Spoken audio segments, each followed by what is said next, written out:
So, you know, Australia, like most settler or colonial countries, has, and you know, you have this problem in the United States as well, has a fairly awful and dark uh, history with the Indigenous people, the people who lived here. The thing about Australia is that when it was first discovered by, or when it was first uh, sailed to by Captain Cook in the late 18th century, they did see people on the shoreline and did meet with some of them, but they were considered to not have civilized the land. And therefore, unlike places like America and New Zealand, there was no legal fiction to in which they could, you know, dispossess the land from the Indigenous people. What they came up with was this legal term called terra nullius, which means empty land, which meant that they could come here with impunity and do whatever they liked. Now, of course, and that's kind of a stain on Australia's history that has lasted, you know, for a really long time and been part of our sort of mainstream, I guess, thinking about this land and who we are.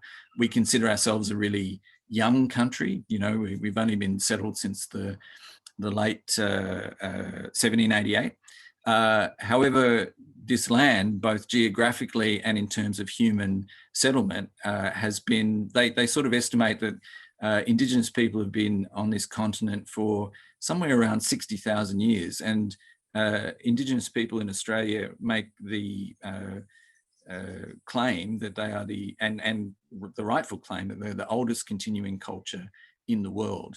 And all of this stuff is just sort of starting to come to light. There's been a lot of really great historical research about how Indigenous people used the land, and as opposed to thinking that they hadn't civilized the land or used it properly, it's really coming to light that Indigenous people were extraordinarily adept at using this particular landscape and country, and were in fact, I guess in many ways, environmentally, what you might call today, extremely environmentally aware. They adapted to the land, they used it, they cultivated and lived in harmony very much with the landscape. Australia is a very dry country. We're prone to droughts and floods and bushfires, as you might have heard.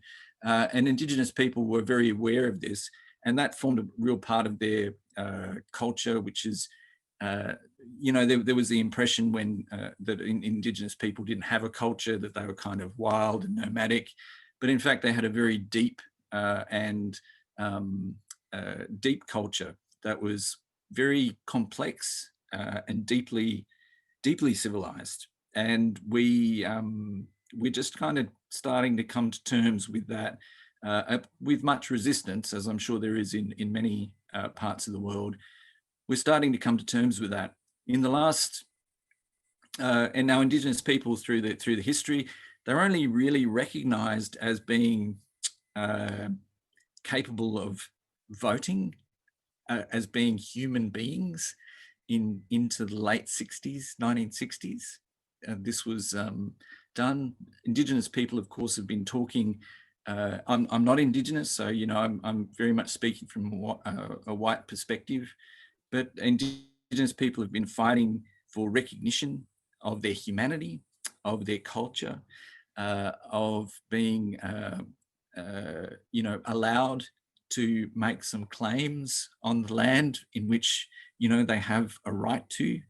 That is part of their, part of them. You know, Indigenous people have a very strong connection to land, something that we Western societies can't really get a head around. It forms part of their being, it forms part of their philosophy and their way of life. It forms very much part of their identity and who they are. We're starting to come to terms with that. And in Australia, in the last, you know, 10 or 15 years, there's been something called an acknowledgement of country, which is whenever you are speaking at an event whenever you're, you have to make any sort of public address, you acknowledge the country on which you're standing. Now, like America, Australia was not made up of one singular homogenous Indigenous society, a group. There are about 500 nations around Australia, and with innumerable languages. I think somewhere around three to 400 different languages that made up a really complex society. And so, whenever you're in Australia, you are standing on, with this recognition, you're kind of standing on dispossessed land from people who were here for many, many millennia before you. And that kind of realization is for me, quite humbling and quite, in some ways, very, sad. In some ways, I feel very guilty, I guess, in some ways. Indigenous people have been trying for decades to try and get their rights and even recognition as original inhabitants of this land, recognized in various legal ways and other ways. They're trying to get some form of recognition in the Constitution. They're trying to find some form of representation within our national parliament, all of which I think are reasonable.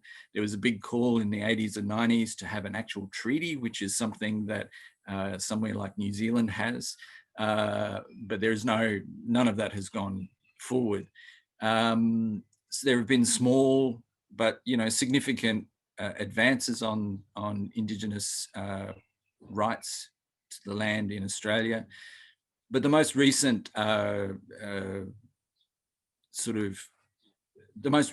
chapter, I suppose, from this perspective is a statement called the Uluru Statement from the Heart, which was developed by a number of Indigenous groups getting together at the sort of behest of a government inquiry, but there are many reasons for this. And they wrote this beautiful, about 500-word statement, which sort of indicates, I think, a very nice way of not nice, but a very straightforward and very moving way about perspective about where they're coming from and where they see Australian society, I guess, going forward in terms of Indigenous Australians. And one of the things that they mention in that statement is that there's a special form of sovereignty that there's a special form of sovereignty that Indigenous Australians have with this country, and they call it Indigenous sovereignty. And what they suggest is that even though, there are all sorts of sovereignty claimed on Australia, Indigenous sovereignty was never ceded. So when you see those little statements on the bottom, for example, we do. I say, we come from Ngunnawal country, which were, part of the local sort of nation that was here, and Indigenous sovereignty was never ceded, which means that regardless of what's happened, Indigenous people never really gave up their right to be seen as part of the country and to have a connection with the land that's here. And this form of acknowledgement, this form of understanding, I think is really important. And it's certainly grown, I think, in the last year with all these COVID lockdowns. I think people have I've seen a real rise in this form of recognition of Indigenous sovereignty. And I think people have had perhaps been shut away and had a little bit of time to have a think about some of these issues. So you see it a lot now, and you've been talking about seeing it on websites. People are starting to address their mail with the country that they come from. So this concept of country, as I said, was something that Indigenous people forms part of their identity and their way of understanding the world. So, people are starting to put it into their addresses for envelopes and that sort of thing. And people are often making statements before they speak, before they read poetry, before they do anything, that, if you're on country, that you acknowledge that the country you're on is part of a particular nation, and that you and that Indigenous sovereignty was never ceded on this particular land. That's a bit.